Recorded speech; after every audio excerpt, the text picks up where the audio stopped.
Hey, yo, internets. Support for the Combat Jack Show comes from Annapurna Pictures, Detroit. On a summer night in 1967, amongst the chaos of the Detroit Rebellion, a group of young people were detained by the Detroit Police Department inside of the Algiers Motel.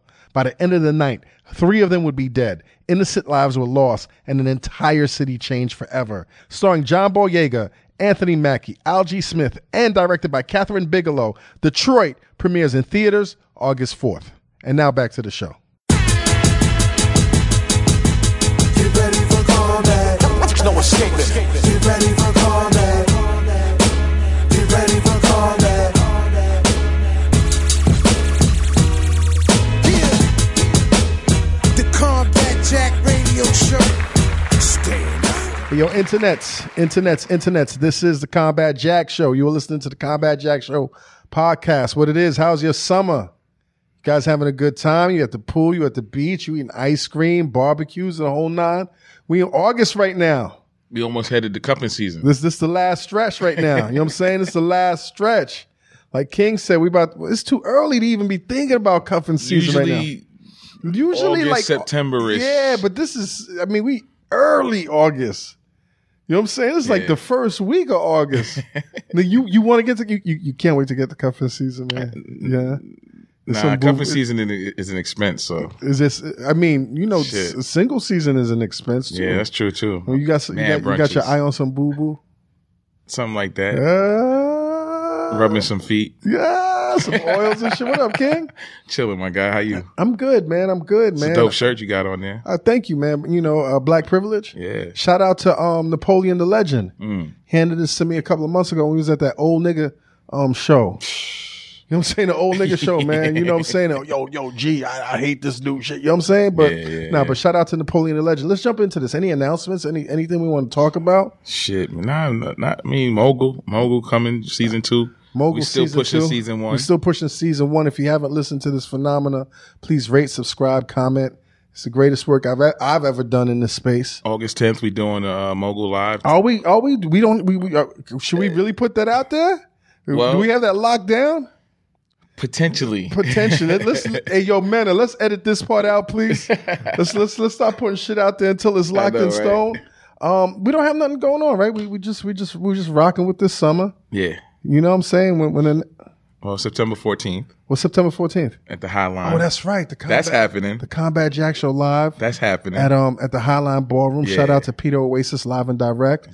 Shout out to It's the Real, man. Yeah, salute. They did an amazing live show recently at the Highline where they lined up so many members of the Rock, Young Guru, Just Blaze, Hip-hop. Biggs, Hip Hop, Freeway, Jim Jones, and the whole nine. Listen. There's been a lot of talk on these internets about, why they doing that? Yeah. The white boys listen, they fucking did it. And they killed it. Like, niggas, y'all niggas gotta stop hating, man, like that. Like, if you know what I'm saying? One thing I realized, man, is a lot of niggas that be hating is just pussy because y'all can't do it. That's straight up and down. And that's no shots at pussy.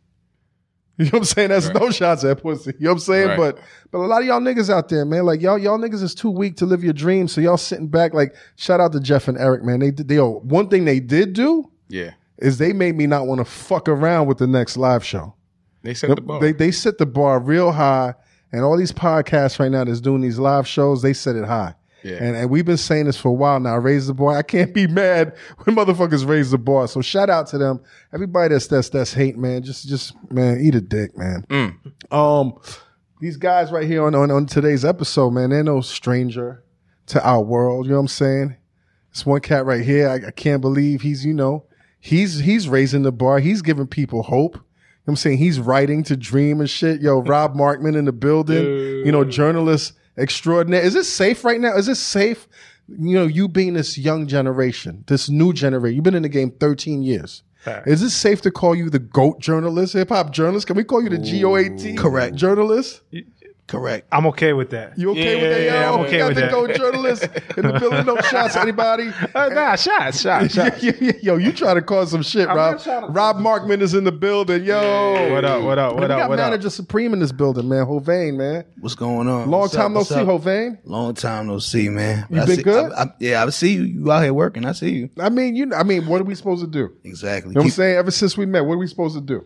Keep them bills paid. Keep them kids fed. Yeah, man. Now, one thing I appreciate about both y'all, man, is y'all are y'all are really stretching out your dreams. Rob Markman, congratulations on you for jumping off the cliff. Thank you. And putting out an EP, Right to Dream, as an artist. Word. You know, that's big.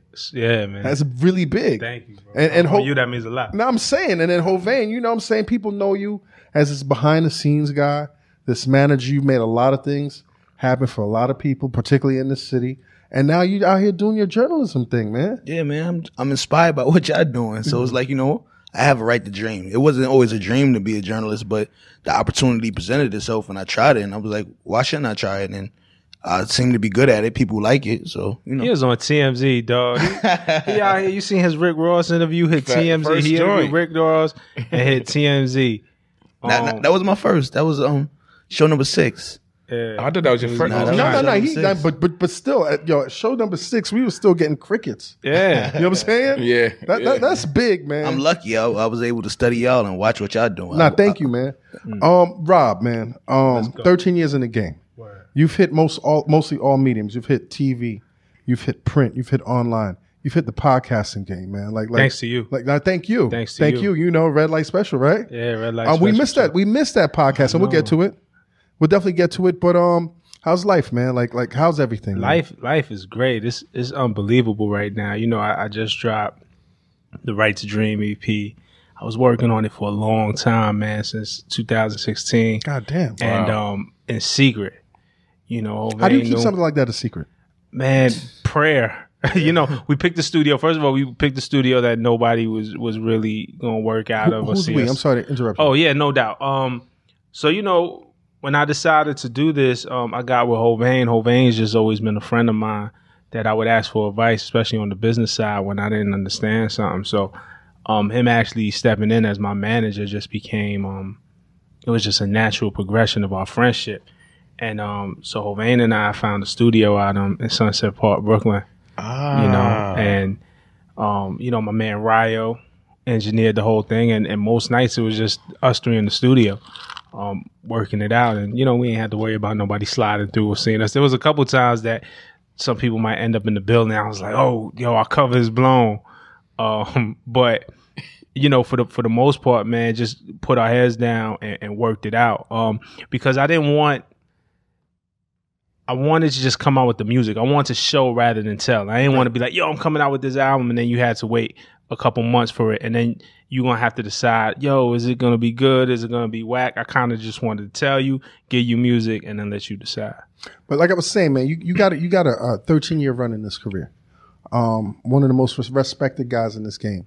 How scary is it to jump out there and just do something like this? Is completely different from what we know you do. Yeah, it was scary. I mean, there was some days I was confident as fuck. Like, oh, we about to kill him. And then some days, you second guess. Like, we had our listening. And in the studio, I felt good. I was like, everything sounds good. We ready. We had the listening. It's New York, so everybody cool. I'm like, yo, are they really feeling it? Everybody just being cool. So, as an artist, it's vulnerable to put yourself out there. I just knew it couldn't be whack. I had to put something out there that I was proud of it and put my heart in it, because I know people didn't know me for that. But I wrote my first rhyme when I was 12 years old. I've been in the studio before this.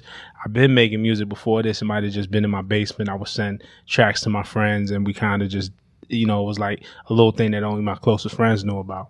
But you used to be outside of Hot 97 handing out CDs. Absolutely. Too, right? Absolutely. Your CDs or no, my CDs. Your CDs. Yeah, absolutely. So you were really serious about this. Yeah, I used to work in the mailroom across the street from Hot 97, and during my break or after work or whatever, I would go, if I run down on Angie, run down on Mr. C. So they actually, they actually got copies of your CD? Probably. Angie do. I mean, she probably threw it out. She probably that shit was a frisbee. I mean, I know no shots to your earlier work. Nah, but you know what I'm saying? That shit was a frisbee. No doubt. It wasn't my time. Right. Like, but yeah, I remember giving Kanye West his college dropout era, Kanye, because a bunch of his beats that he didn't use for the album had leaked online. So I made a song out of one of them, and I stood in front of Hot 97, waited for him to come out. And I remember he was on the phone. He was walking with Don C. And so, he was on the phone, common courtesy. I'm not going to run up on me on the phone. Right, he was having a conversation. So I was like, let me just hand it to Don C and hope that he get it. So I go approach Don to give it to him, and Kanye stopped his phone call. It's like, nah, what's that? Let me take that. Yo, what's your name? Whoop-de-whoop. Took the CD, got back on his call, and went on his way. So, And this is before you were Rob Markman, the journalist. Yeah, I was working in the mailroom. Right. At this point. So, nobody knew who I was. I don't think, I don't expect Kanye to remember that. That happens to him a million times. But, that's just, I say that story just to show that, it's always kind of been a dream of mine. It's always been a goal of mine. And, through the years, I've attacked it from different angles trying to get in. And, I cracked the safe. It's funny, man. It reminds me of like when you hear Jamie Foxx's story. Like, we know Jamie Foxx as this comedian, we know him as this actor, but his biggest dream was always to sing. Right. And he couldn't crack the safe, as you say, he couldn't crack the code. So he found his way into Living Color and the movies, and then the whole acting thing. And he felt like the better he got, and the bigger and more respected he got, he was getting pulled further and further away from his dreams. Did you feel that way, man? Yeah. Definitely. It came to a point where it was like, man, I've always wanted to do it. And, the industry is hard too, in the music industry, because I was told so long that I couldn't do it. Who was telling you couldn't do it? People I worked for. Like where? Like Double XL. Double XL was hard. So you shared your dreams with people. People knew. It wasn't like it was a secret. Like, if you look, there's old things of mine online and on blogs. And so. And what would they tell you? Like you say, like I got a call one night in the middle of the night. Like, they were like secret meetings at Double XL, as it was told to me. And one night, damn, secret Rob meeting. Yeah, like trying to get me out of here. And first of all, we're gonna keep it a buck. I was underpaid at Double. I was doing a lot for a little bit. Like, the perception was that it was greater than it was. So because it was Double XL. Yeah. So I kept the perception up, but the money wasn't right. It was a lot of pressure. It was like the atmosphere was a little toxic back in those days. If I'm keeping it a buck, and I got a call. I remember that atmosphere being toxic. If you want to keep it a buck, I'm keeping it like we ain't got nothing to lose. It was toxic. It was a hard place to work at. But at the same time, I'm grateful for it, because I knew once I went from Double XL to MTV. I knew MTV was dope, but every job, every office has its politics. So the things that I used to see, MTV has its atmosphere also. But the things that I used to see people at MTV complain about when I got there, about how it was, and I was like, y'all don't even nothing. Know. Yeah, I'm like, this is a cake. I just came from what I felt was hell, right? At certain days, but yeah. But anyway, they were having these secret meetings. Yeah, and you. Yeah, I got a call one night that they was gonna fire me, and the funny thing was, I got a crib in Staten Island. And I bought that before I started working for Double XL. Off the mailroom. I was making more money in the mailroom than I was making at Double XL. It's a fact. It's a Snapple fact. I took less money to get into the music industry. So, and then I'm sitting here, I had to refinance my house working for Double XL. So I'm resenting a little bit, but I'm like, yo, this is my dream, the music industry, this is my thing. And then one night I got a call. It's like, look, man, I'm not supposed to tell you this, but Blasey Blah and Blasey Blah is meeting. They found out, they know about the music. And it wasn't a secret. I wasn't like keeping a secret. I just didn't flaunt it in everybody's face. They found out about the music, and man, I think they trying to fire you. They talking about letting you go. Why? But why? Like, if it was it interfering with your work quality? Because at the time you were at Double XL, like, you were doing a lot of crazy, like, ill things. Like, you were there for the advent of the freshman cover, right? Yeah, I was part of the staff that, what I'm saying, built that up. But one of many. But I definitely seen it. We were doing some dope things. I don't know. I just knew at that point, I felt like I had to make a choice. I remember that night having like a lump in my throat, like, cause it was really like, and really choked up, like ready to cry on some, how I'm gonna tell my family that I lost a job, you know, behind doing a mixtape on 2 Dope Boys. You see what I'm saying? Right. Now I gotta man up. I gotta keep this house. I gotta keep these mortgage payments going. Boy, suck it up. Fuck your dream. You know, pay these bills. And that's what it was. So I soldiered up. You know what I'm saying? And I just did my thing in quiet anyway, because it was more so for the love of it anyway. I wasn't like expecting, I wasn't cutting no side deals with, ain't nobody at Double XL could ever say, it wasn't like exchanging a verse for, it wasn't like no conflict of interest or nothing like that really going on. Was there like, was that one of the reasons they were saying like, because usually, they'll come, when you work in, and Double XL ain't even that corporate, but when you work in an environment like that, they always come up with these excuses. Yeah. This is a conflict of interest. You're going to disrupt the unity of the team morale and blah, blah, blah. It was never clear to me. Right. But the person who told me it was trusted, and it was a late night call. It was one of them still whispering on the phone. Look, what I was told was I had a mixtape cover that my man shot from the block, my man Dre. And I was like, yo, just send me the file. So he sent me the file, and it was like in a format that you can only open in Photoshop. It wasn't like a regular JPEG. So I hit the photo editor with Double XL. I was like, listen, can you just open this, convert it to JPEG, and send it back to me? That's all I asked him. I think somebody saw the image on his screen and took it and ran with it. Like, yo, Rob got the photo editor to shoot his cover and edit it and da-da-da-da. And none of that is what happened. Right, if you would have asked me, the truth, I ain't got no reason to lie. But, and then it just snowballed from there. But, so you turned it around and you kept your gig? Nah, absolutely. I mean, the fact of the matter is, anyway, let's keep it 1,000. Like, I was getting peanuts. They wasn't going to get rid of me. Right.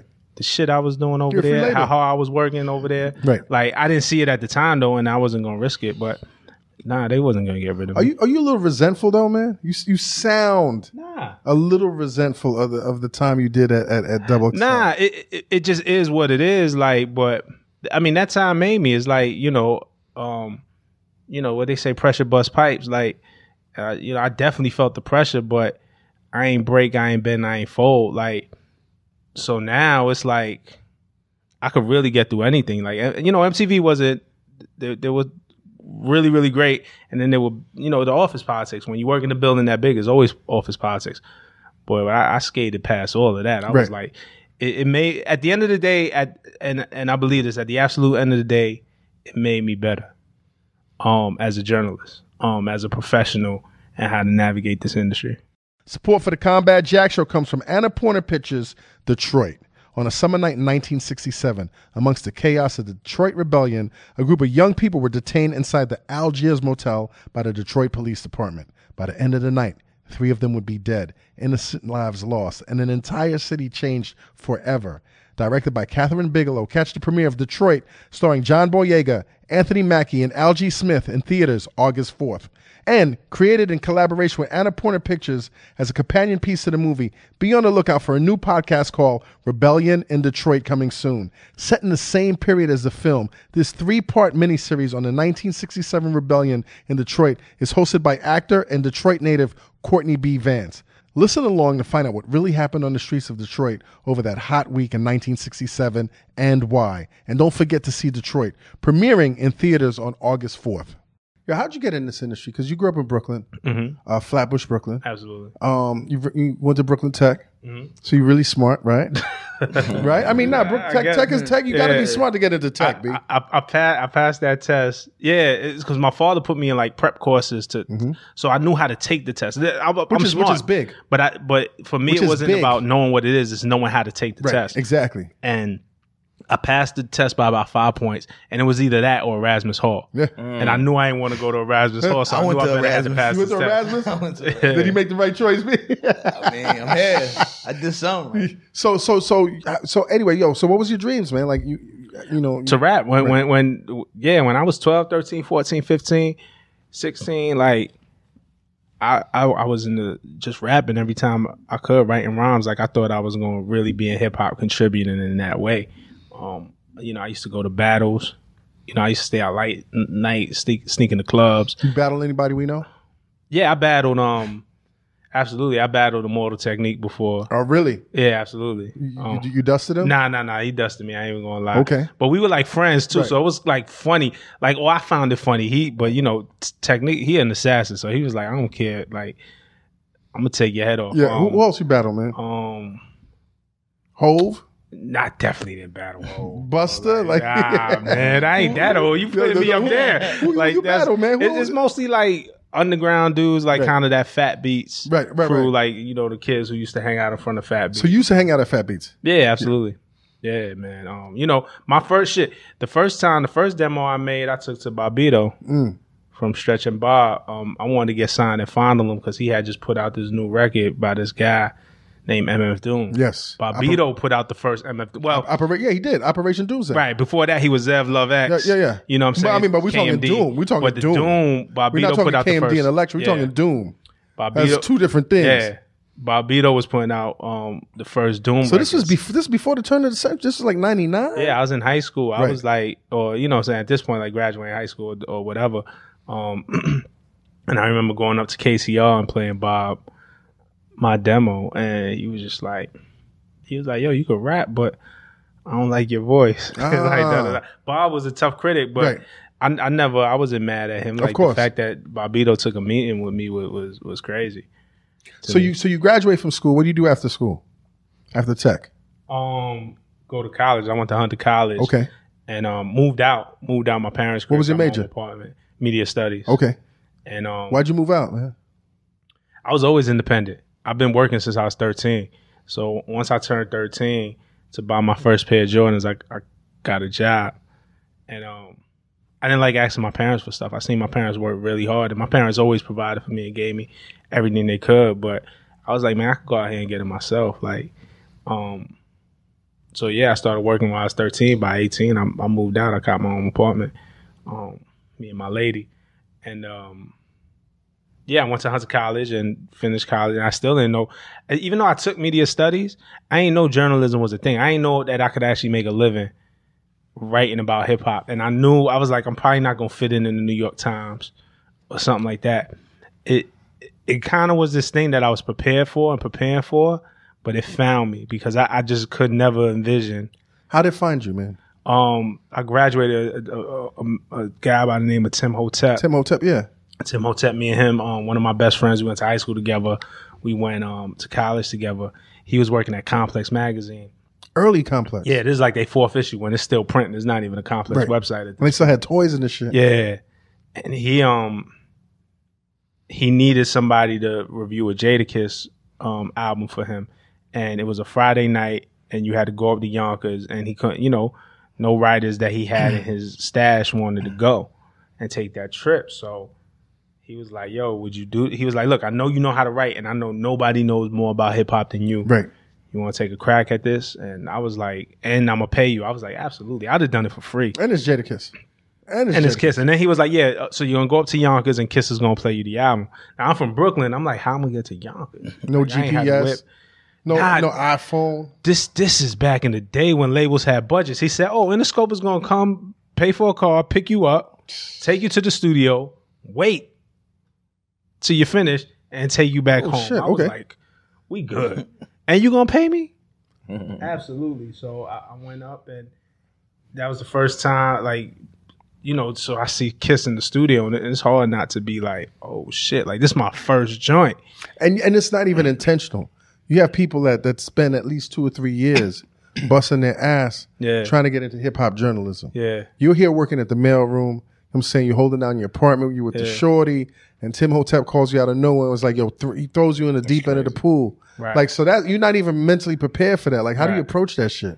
Well, I just did what I could. He gave me a week. I remember he said it was a Friday. He said, look, send me the review by next Friday. Yeah, but I'm talking about when you up there and you sit with Kiss and you hear his voice and he's playing. I had to compose it. I tried to just be cool and not show but he's playing me joints, and I'm like, these shit's phenomenal. Why was on that shit, right? He played me. I heard why before anybody heard why. Before the radio. When I heard why, I was like, what?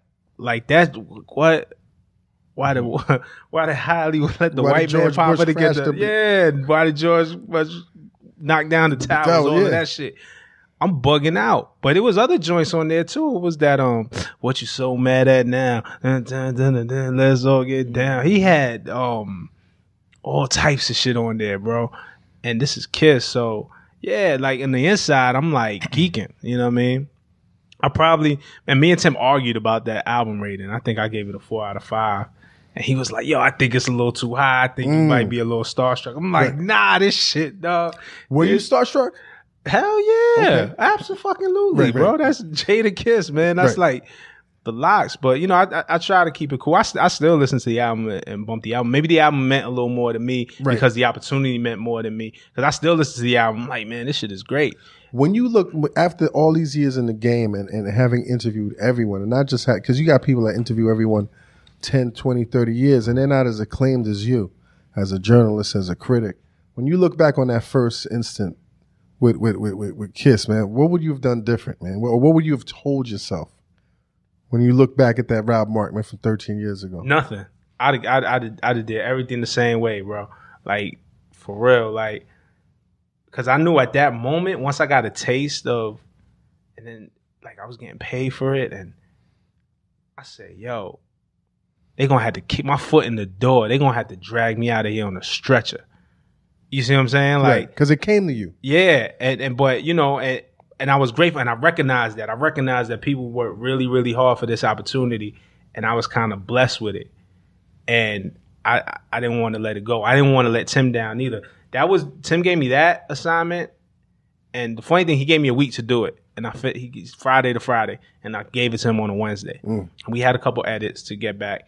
And then he gave me another assignment. It was some other album. I forgot what it was. But damn, back to back. Yeah, he gave me the album. I could take it home, listen to it. So you don't remember what it was? I forgot the album. Oh, man, it was Booty? It was Booty Cheeks? Yeah, it wasn't a hip-hop album. It wasn't a rap, because Complex, at this time, they was doing other things. So it was like almost like an instrumental album or something.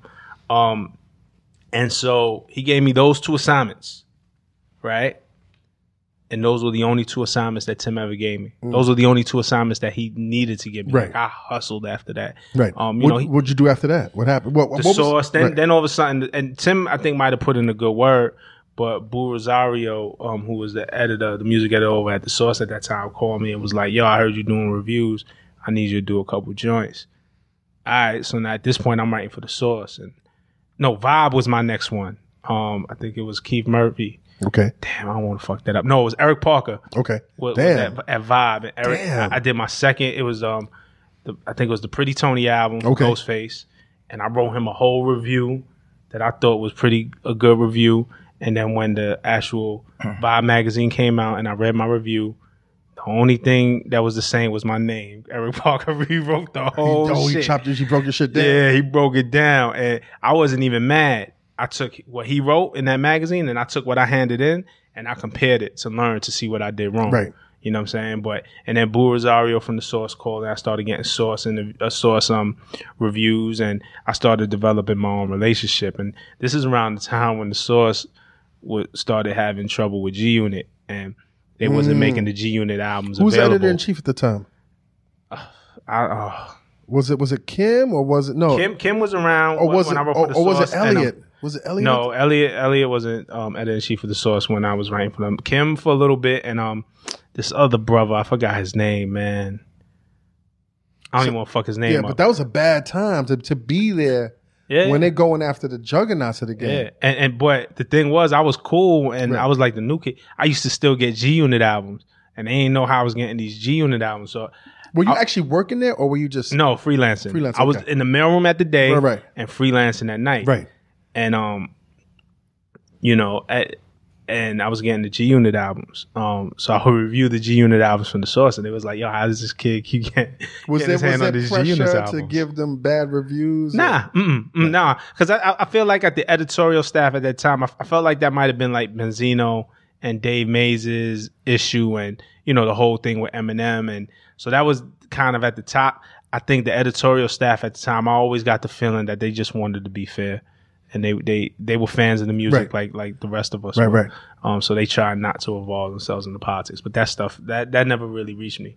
Yo, talk about how hard it is and what the game is, especially for these young cats right now, as independent writers, like as independent music critics.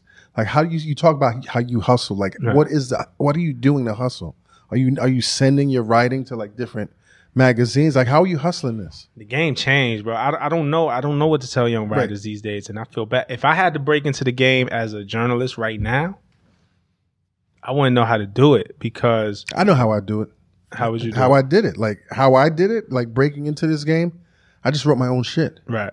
I just wrote my own shit on my own site, my own reviews, your stories, my own experiences, my own stories, and motherfuckers came. Right. And so like so I don't know that experience. But you had experiences. I did. I had a whole life. I through the legal. Yeah, I changed my career. Those were fascinating stories that we used to read on your blog. Like it's kind of hard now for a kid, I think, to come out of nowhere. It's like, who are you?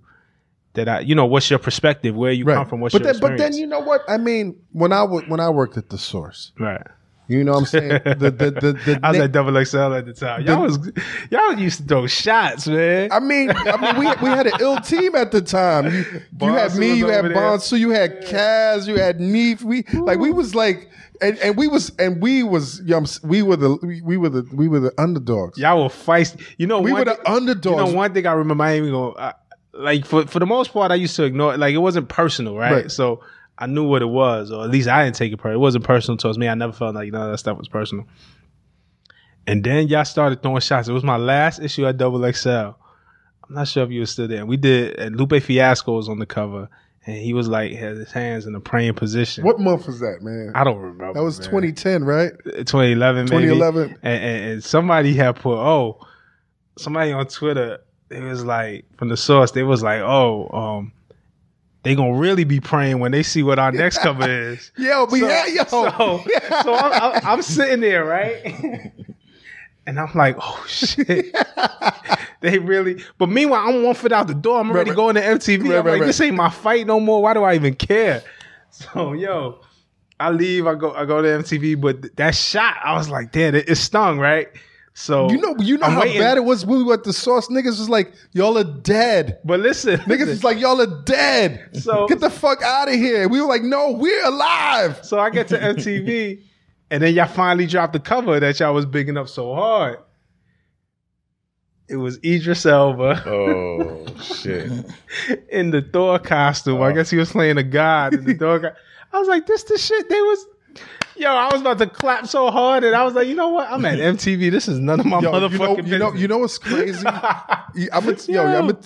not gonna take ownership for the shots. So many shots, but that was my cover. It was a great cover. That was my cover. Like. Yo, the fact, because I was like, yo, you know me, I'm unconventional. I'm like, yo, we hip hoppers.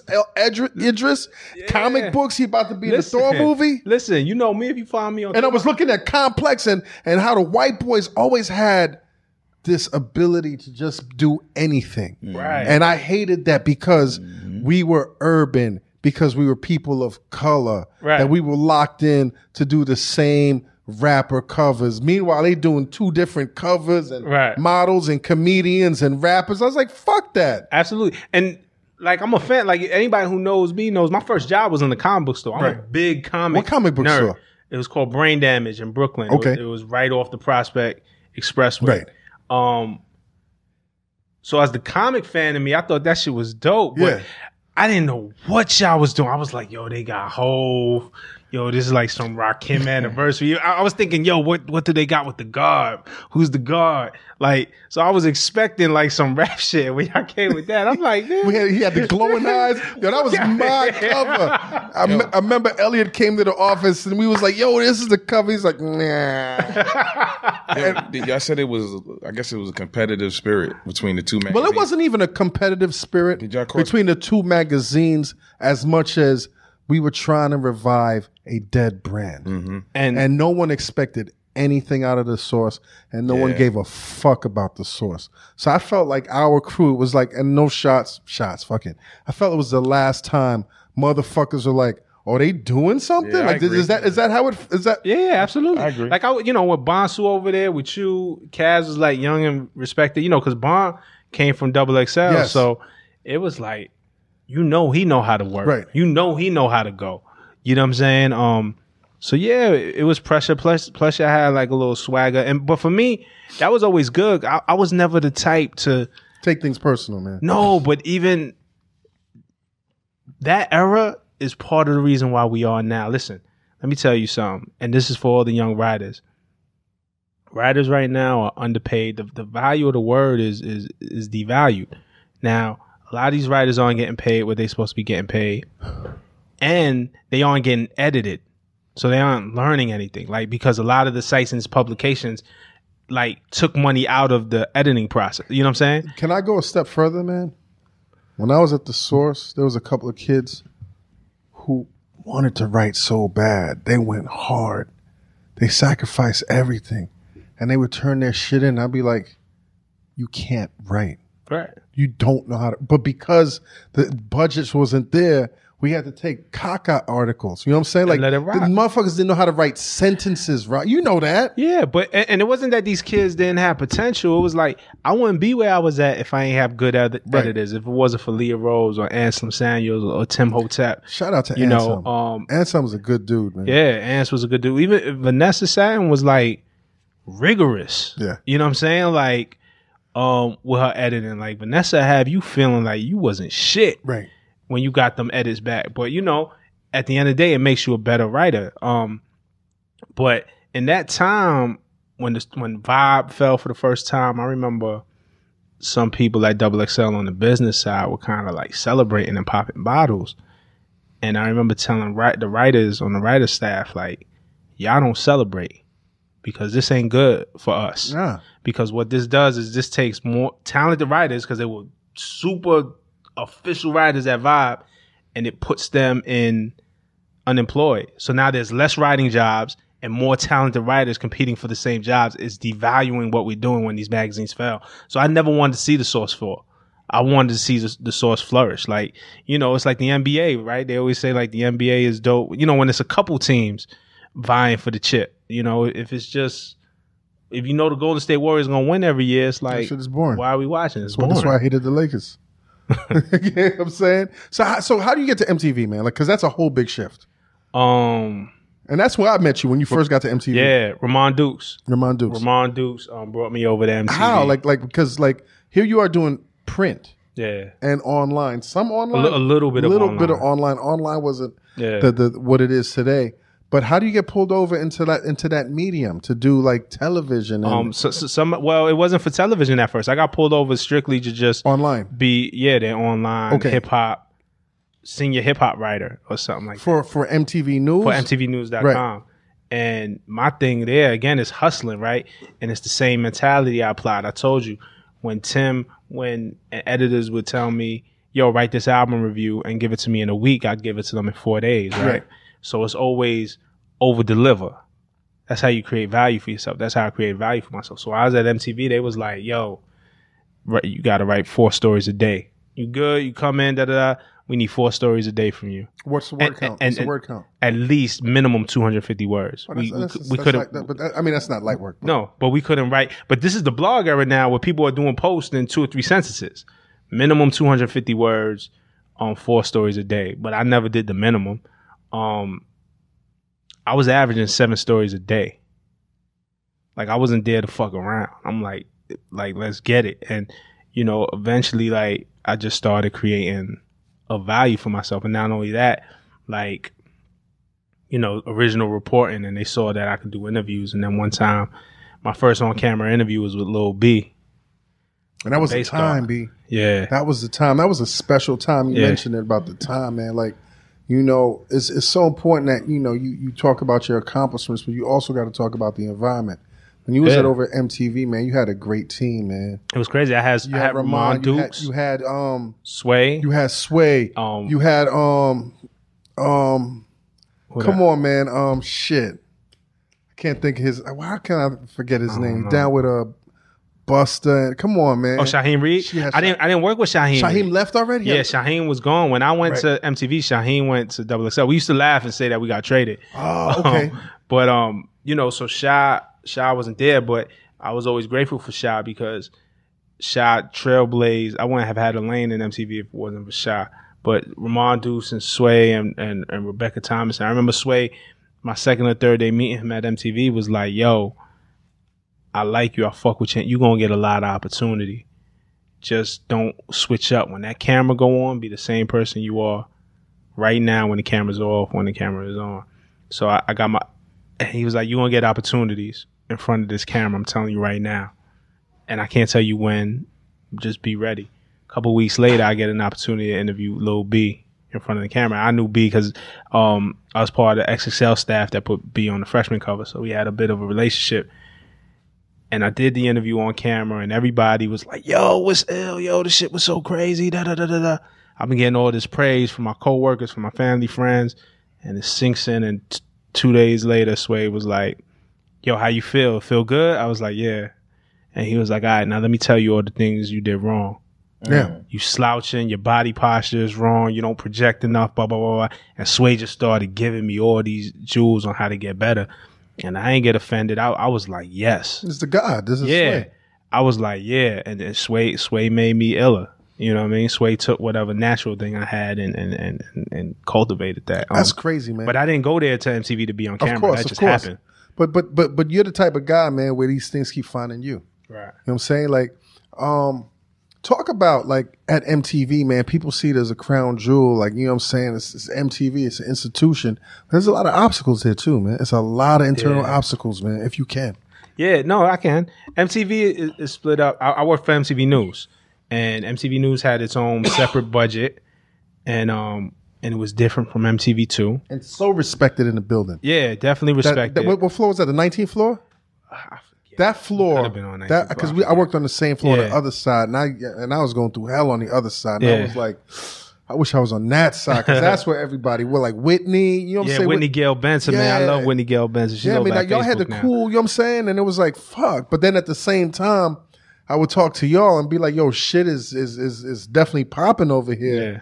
But you know, at a certain point, I don't know if it's for resentment or opposition, but they felt like y'all were getting too comfortable with our own voices. Yeah, definitely felt the ops, man. Right.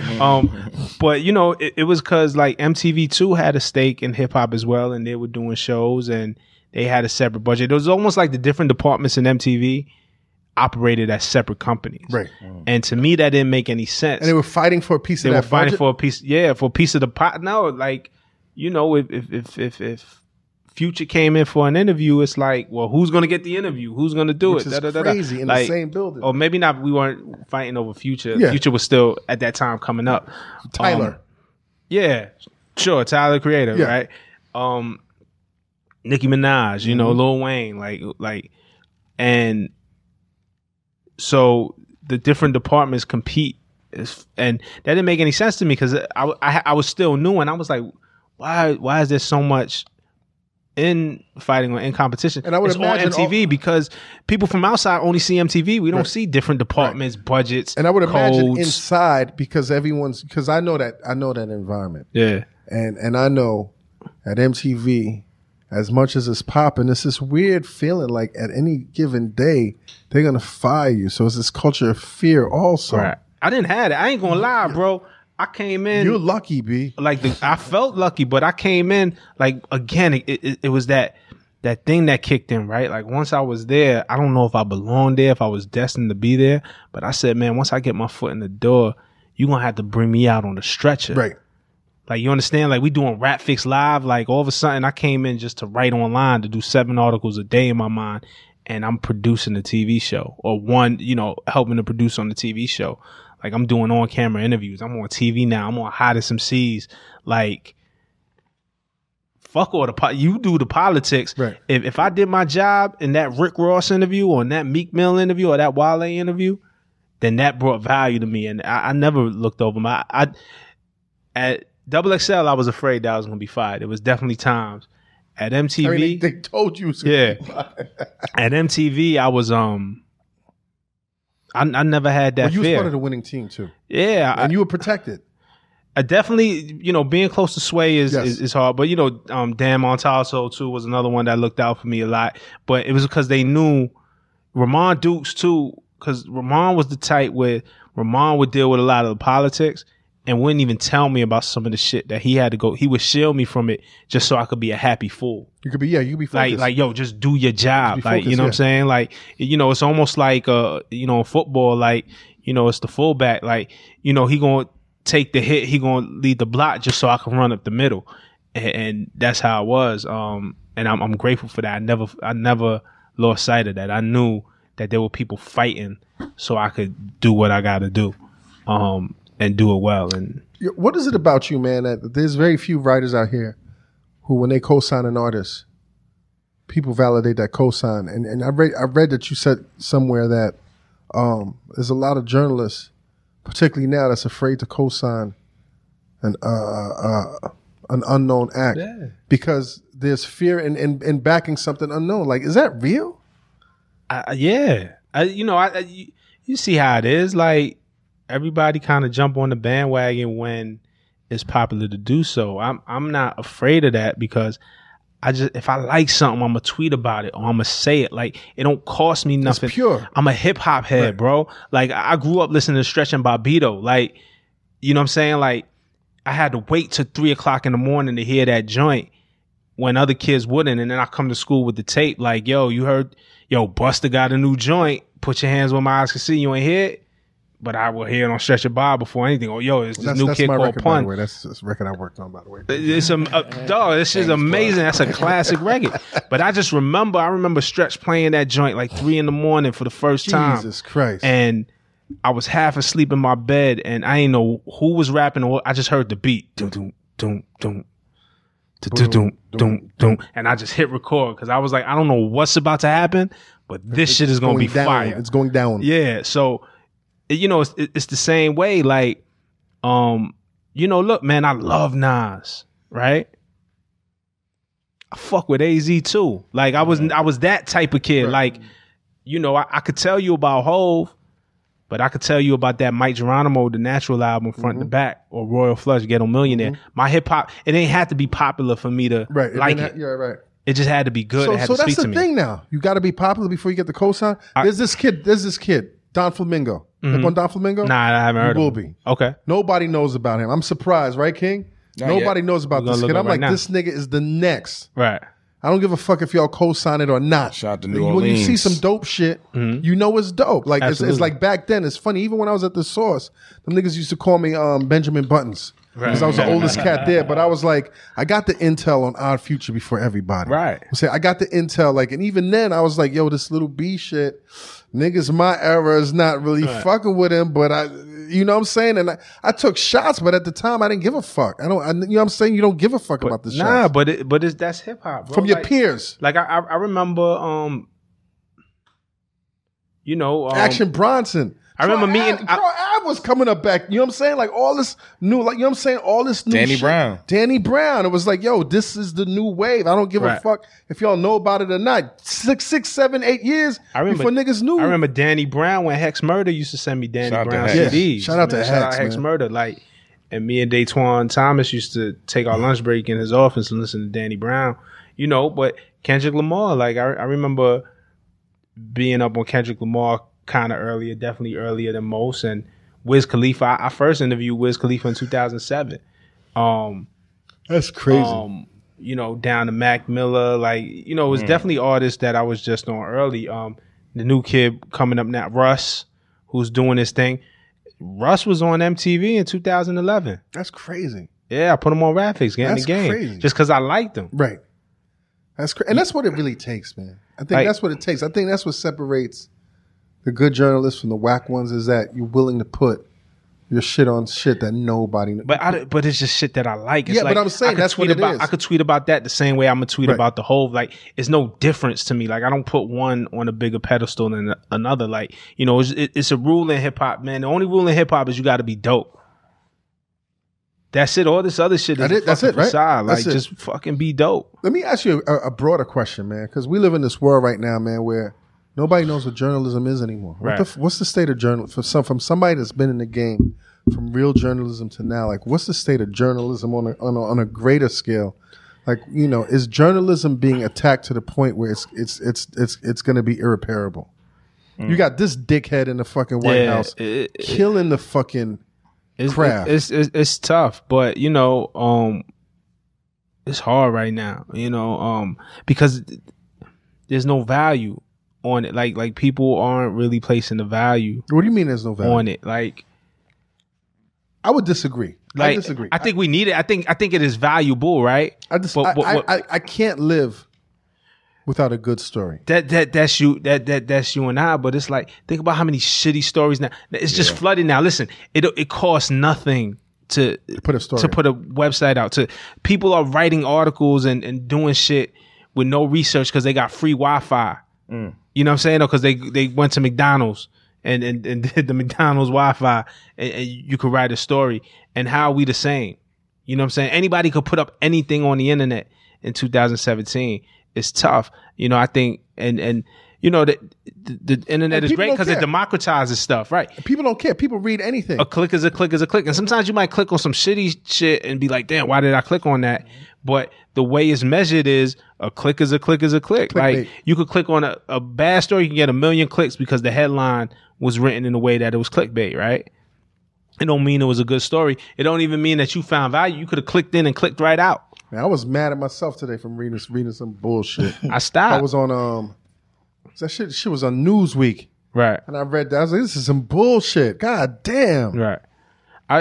Man. So journalism might be dead. I don't think it's dead, but I think it's going through, because first of all, like, people are, let's be the real. pursuit of the truth. People like, are dumb right now. People allow themselves, you know, right now people are dumb. Right now we are entertaining ourselves to death. People are, which means what? We're dumb. People want to be insane. Yeah. People are dumb. But I don't believe. Dumb. I believe. Are you dumb? I believe in the power of the human spirit. Like, I really believe in the people. I think shit's gonna have to get bad before it get better. Yeah. Like, you know, we gonna see some shit before we start to wake up and turn around. But people, you know, entertaining ourselves to death. But the flip side is this, though. Trump is entertaining. Trump is not that. For some, you see what I'm saying? But even when you click on a fucking Trump story or a tweet, or you retweet some dumb shit that he tweeted, right? Just to be like, man, look at this dumb fuck. Like, that's all part of entertainment. You know what I'm saying? That's part of the machine. It feeds the machine. But he's speaking to somebody. That's how we got elected. Like, even the shit when I don't retweet Trump at all. Not to quote tweet. I just I barely. I'll just be like, shut because up. it spreads his message to somebody else. The other day, with the whole MS-13 thing, he told police, listen, when you go arrest these guys, don't cover their heads. Don't cover their head. Don't be so nice. Like, rough them up a little bit was his gist, right? The president of the United States said this. He ain't the president of the United States. Fuck him. As much as we could say, as much as we could say, yo, he ain't my president. Yo, he's the fucking president of the United States. In all reality, right? Said this shit. Define president. In the time he was elected into that bitch. Okay. Listen, said this in the time when there's a crisis going on, like police brutality. Like it's the most insensitive thing. Like, how do you say that when Philando Castillo's mom is still grieving? Mm-hmm. Like, you know what I'm saying? Like, yo, don't tweet. And then you laugh about it. You see what I'm saying? And back up later and say it was a joke, man. Fuck him. Anyway, but shit ain't funny. Right. Like, but we entertaining ourselves to death. And people buy into that. But people buy into. There are people in the country who are laughing along with them. Not even laughing. Yeah. The thugs. Yeah. Meanwhile, your kids gotta think twice about which neighborhoods they go to, how they dress, and how they present themselves, because out of fear of being hunted. Yeah. Like, you see what I'm saying? Like, shit is gonna get bad before it gets better. I believe. Worse. I mean, shit is bad. Some I don't know what it's gonna take, but something's gonna have to happen but I still believe in the people. Like, at the end of the day, like, this shit can't fly. You know, every time I see a kid get murdered on the news by the police, I feel every time I want to feel like it's the last time. Like, okay, the country, like, okay, God, like, you seen this one, like, Philando, like, we seen it. Mm-hmm. Like, we seen the whole thing on, okay, America, This is where we draw the line, right? And I'm talking about America as a whole. Like, I can't believe that people are this evil and insensitive. So, I mean, what's it going to take to wake people up? Man, we got to get nuked. I'm sorry. I mean, I'm sorry to say, we got to get it nuked or something. North Korea. North Korea. I don't know. You know, the other shit is, and I'm not even political, dog. So forgive me if I don't sound educated or well versed in it, but the recent shit that I've been reading on climate change, I'm scared to death. Yeah. My daughter's 10 years old, and she comes to me every day, and she's like, "Yo," 3 things she asked me. She's like, When is Trump going to send the cops to kill us? Is segregation coming back? And when are we going to die because of climate change? How old is she? 10, and she just turned 10 last week. And these are things, and I could feel the stress. But of coming from my son too. Dickhead. My son too is so. And it's very stressed right now. This era of Obama. But you know what it is? It's not. Our kids are exposed. They see everything. They're exposed to more information than we ever was. With an iPad. They're exposed to more information than we ever were. Right. And they feel it. Like, yeah, the climate change shit is crazy. Like, for her to be 10 years old and for that to be a worry. It's wearing on her. You know what I'm saying? Like, the only thing she might need to be scared of, like, oh my God, going to the dentist. I don't want to go to the dentist. Like, it's certain shit that the 10-year-old should be scared of. Like, she shouldn't have to be worried about climate control and whether or not the cops are going to come kick down her door and do harm to her family. Like, it's insane, bro. It's crazy, man. And then there's this whole Jesus Christ.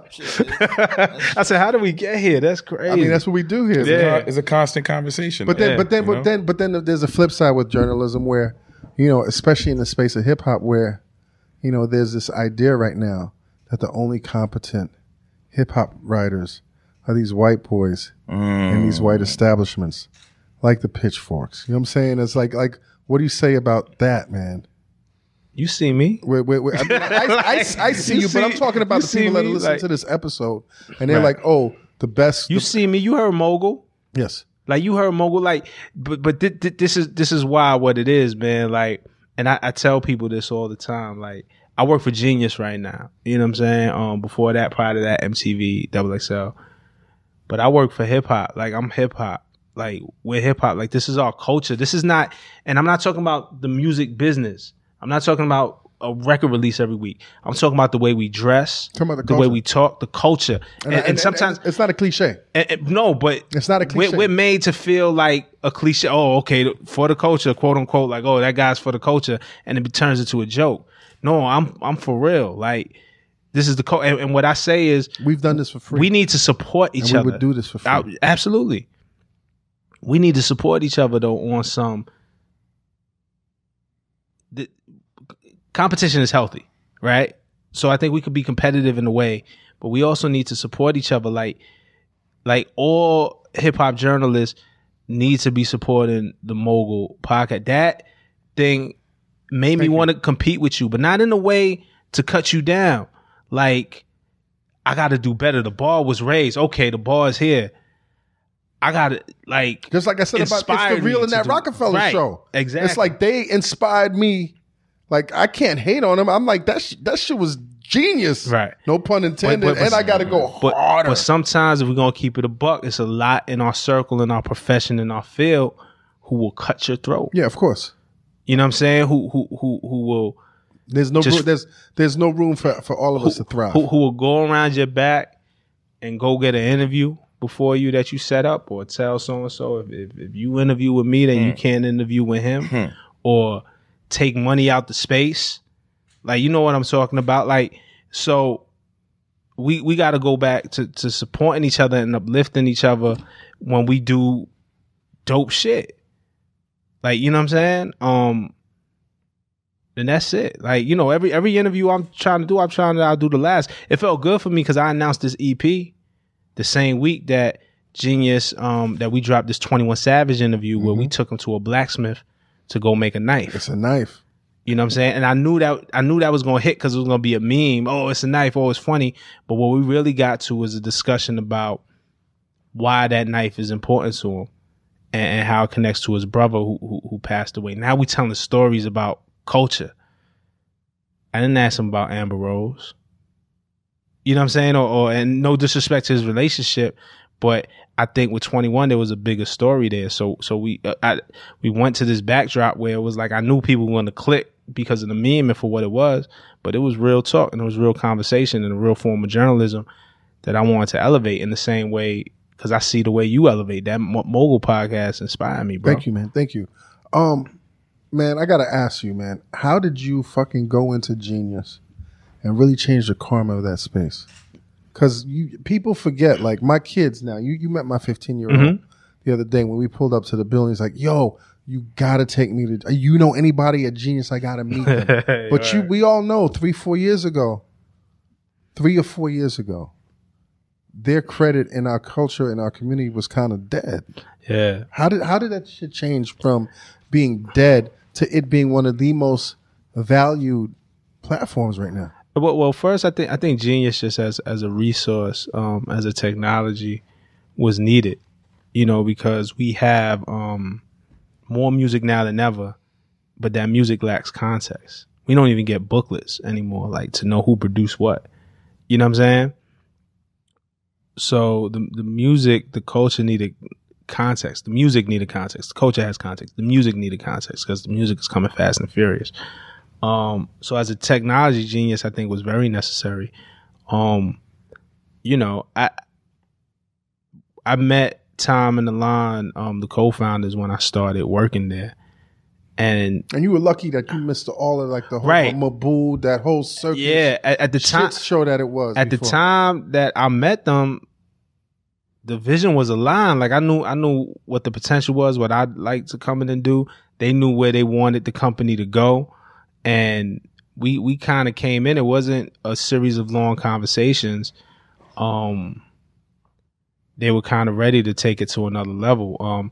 You know, I don't know what was going on in the past, but I'd imagine all that criticism and the turmoil were things that they learned from. Like, you know what I'm saying? Like we all learn, but those are good guys, man. And I think they knew in order to build Genius up that you know, they had to really just get serious about playing in the space, you know what I'm saying, in the culture of hip hop specifically. But Genius is all music now, and it wasn't just me. I was the first one. There's a whole content team there now. I was the first one on that content team, but they went and made a bunch of smart hires from, you know, Brendan Frederick. Yes, my man JFK was there for a little bit. He's not there no more, but he was kind of early on. You know, some key video people. And they let us rock and they allowed us to do our thing. We had this vision and we took it. You know, now I have this platform and I could hit up Markman and Lil Wayne and 2 Chainz right after they dropped Collie. Like, yo, I need this interview. I think we got the only, definitely on camera. I ain't see him on camera, but the only Collie Grove. DJ Drama got one too with Lil Wayne and 2 Chainz. And that was big for us when that happened. Yo, Hovain, man, you hear all this talk, man, about journalism. You hear all this talk about journalism, and you know, never to trying to squash anybody's dreams because it's all about the dreams. But do you feel coming in when you came in last year, right? Yeah, last year. You feel like you're definitely doing your thing. You're definitely getting the looks and the whole nine. But do you feel like you're coming in a little too late in the game, or is it just right now? Nah, I feel like it's right now because you see it's more popular than ever. Like, you know, there's people establishing their own networks. Nori is flourishing. You're flourishing. Raw with the red light. So it's like it's more popular than ever. So I feel like now is the perfect time to get in. This guy's at the top of his game, right? Super. I feel that you're top, like everything that you've done. The GOAT. Thank you. From everything that you've done from that first feature in Complex to where you are right now at Genius, you're at the top of the game. This guy tells you he's gonna rap. and let's keep it a buck. Like you know, Rob is always gonna come with 100. He's not gonna waste your time. But at the same time, you gotta think like, fam, you're good. It wasn't really more so like you good. It was like, you know, this is my friend. Before anything, this is my friend. So it was like, you serious? Like if you serious, you're not gonna waste my time. I believe it. I'm with you. We gonna get into this together and we gonna make it work. Because one thing about him, he succeed in everything he do, and luckily for me, I feel like I'm in the same boat. I succeed in anything I do. So us together. It's like, we're not going to lose. My main concern was just making sure the music was right, because I know he was going to be criticized extra and scrutinized extra by his fellow journalists and other rappers that he interviewed. So it was just like, yo, let's get in here and let's make sure this music is right. Everything else is going to take care of itself. How long did it take y'all? A year to put this together? Less. We started recording in October. We signed the paperwork with Empire in September, towards the end of September. I think we got to work in October. September. Yeah. So That's a long time ago. The timeline of events. I was on the Breakfast Club in August to talk about Genius and things that we were doing at Genius, and Charlemagne. I think Charlemagne was like, "Yo, man, thank God you know." You never used to rap, man. I feel like everybody feel like they should be a rapper. Thank God you found your lane. Everybody's not a rapper. And at that moment, how'd that make you feel, man? I didn't want to lie because I knew people were watching. I knew my man Damien that I grew up with, my man Lou, people I went to school with. I'm one of the biggest, and this is how we give it up for each other. Breakfast Club is the biggest platform. You know what I'm saying? Like, it's no joke. Yeah. I'm on the biggest platform right now, and everybody's watching. And I ain't want to look like a liar in front of the people that I grew up with. So I ain't want to be like, yeah, I never used to rap. Fuck that shit. I was like, nah, actually, I used to rap. And what? Oh, man, what was your first rhyme? I don't remember. Well, spit something. And it just so happened that I still was writing rhymes. Like, I've always written and recorded when I could. So I had something fresh that I wrote, and I spit it there. And that thing went like a little bit viral. And after that, we was able to set up a situation. Hovain was like, yo, man, let's reach out to Ghazi and Nima over at Empire. And I was like, man, you think they'll do it? He was like, man, let's see. We linked up with Ghazi and Nima, had a couple phone calls, like maybe 1-2 phone calls. They signed off on it. Not hearing any music. It's just off of freestyle and the belief. From there, I established my label. Right to Dream is also the label. So this is an independent release. I didn't just jump in to start rapping. I also this came own out the of pocket. label. Huh? This came out of pocket. Yeah, a lot of it.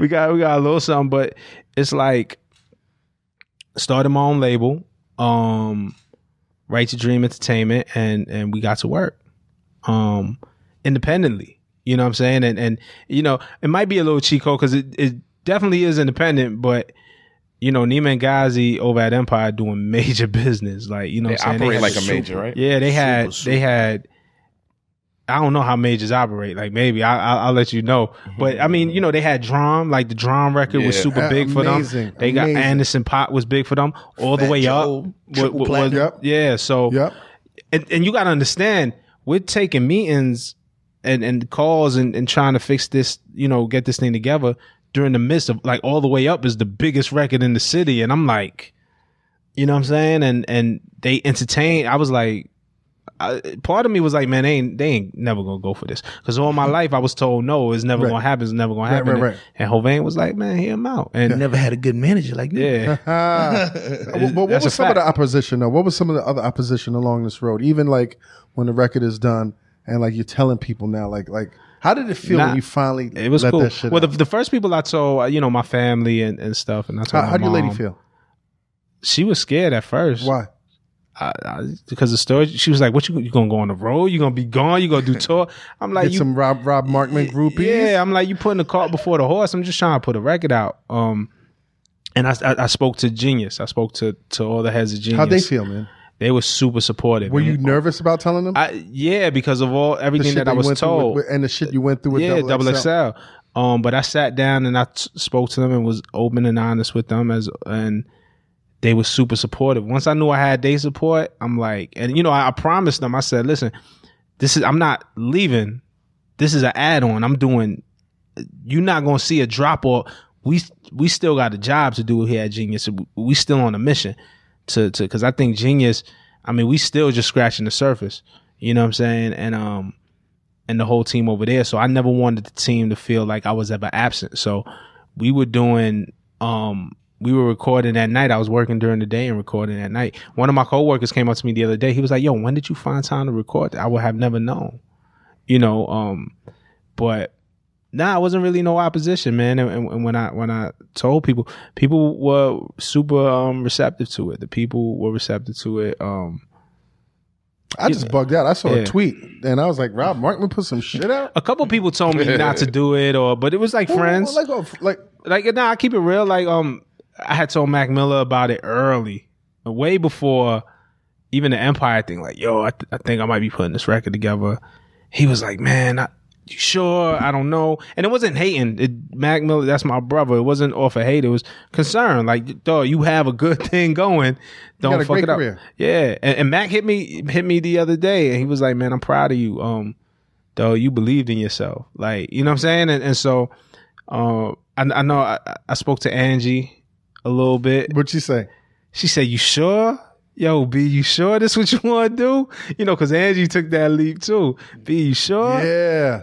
I was like, yeah, Ange. Like, she was like, all right, like, da-da-da-da-da.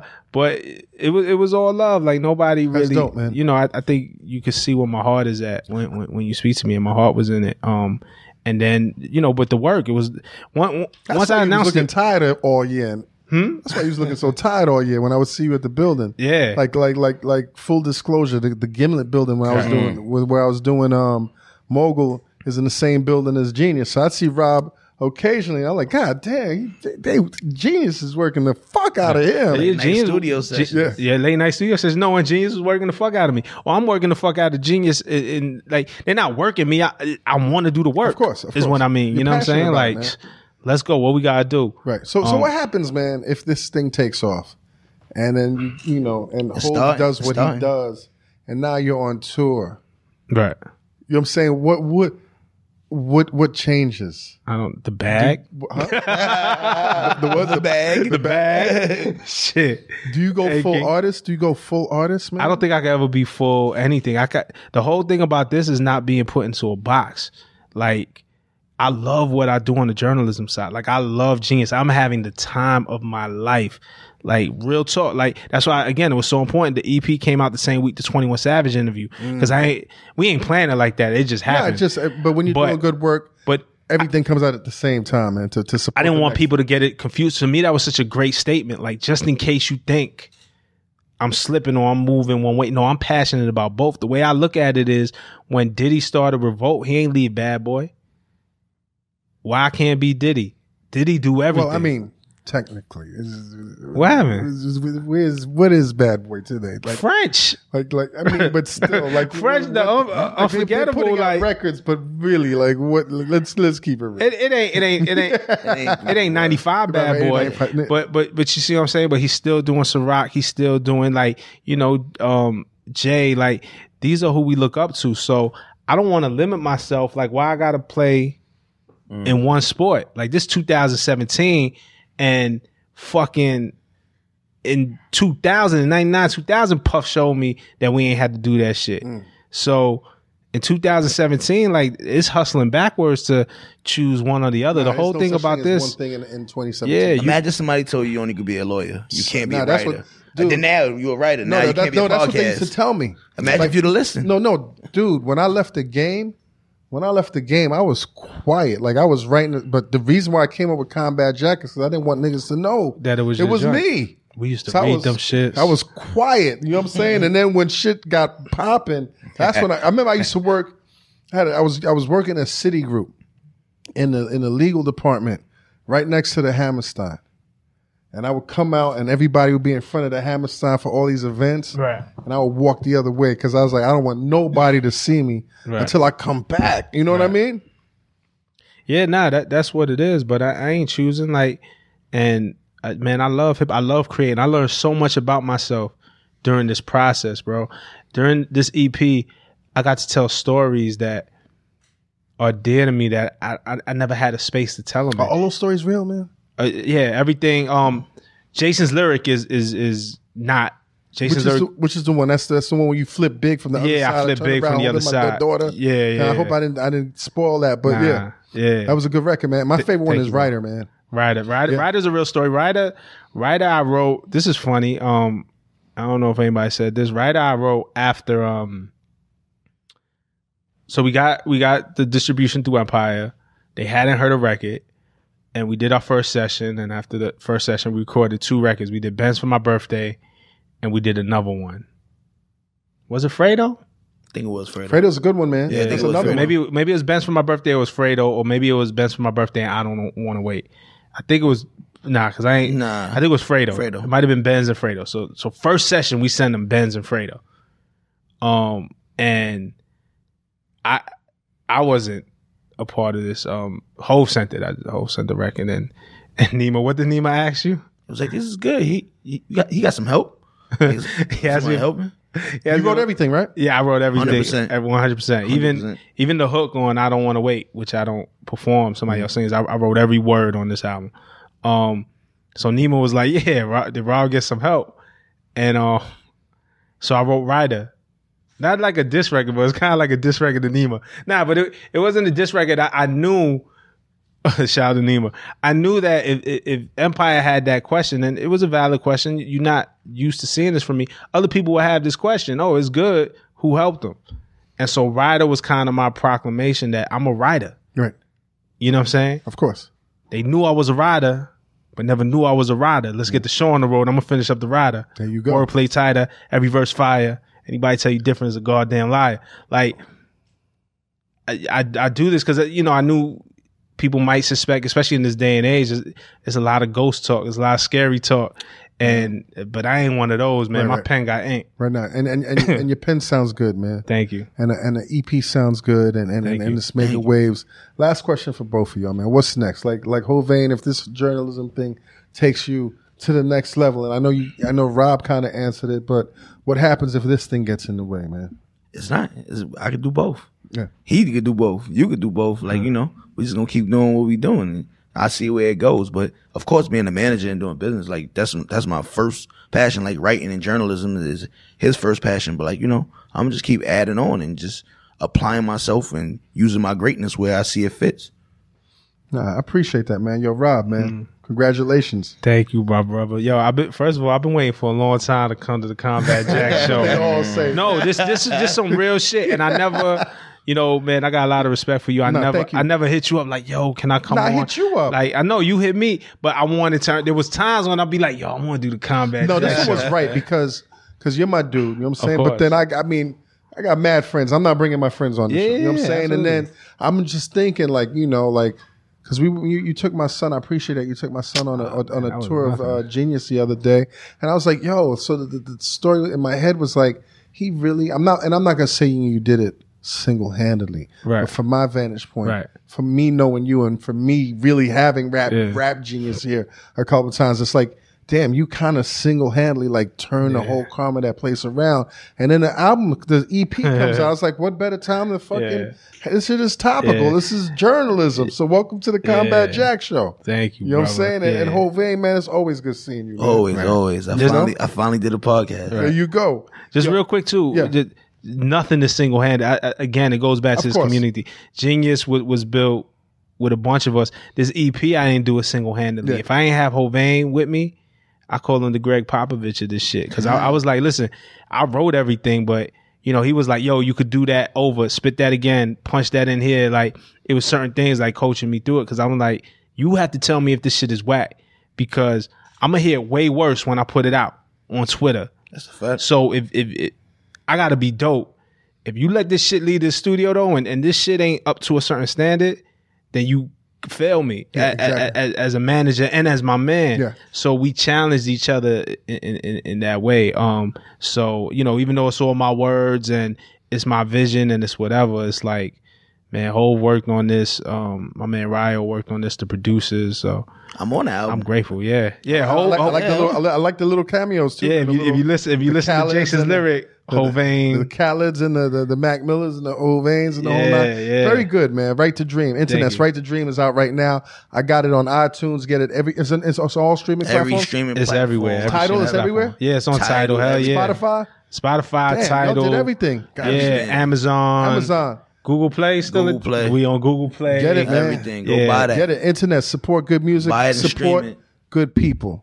Yo, Rob Markman, Hovain, man, thank you so much. Get ready for combat. There you go, King. I always wanted to sing that. There you go. King, what up, man? Yo, what's funny, man? I was one of those guys that bumped into them late night shit in Industry City. Yeah. And I was like, what the fuck? Yeah. But I had no idea it was. I said, oh, Rob is probably interviewing Hovain. And then to hear the story and the late night sessions and the spooky shit y'all was doing, it was the album. It was the whole time. It was as a crazy. I remember we ran into him. I was like, King was there. That's right. You know what? That I ran into him. I ran into it's Biscuit. Biscuit was there. I was like, oh shit. But that just shows you how the power of the mind, man. Only you know what you're doing. And you thinking everybody else is being suspicious when it's just right for you to be there, man. Listen, y'all. This episode is really the epitome of what we talk about when we end the show, right? It's like about right to dream. Like right to dream. This is you have a right to dream, and you wrote to dream, and this is your dream, and you did it. Right. And most people are so afraid of living their dreams, man. But internet's like we say every episode, man. Dream those dreams, and then man up, woman up, and live those dreams. Because a life without dreams is black and white, and the universe flows in technicolor and surround sound. Back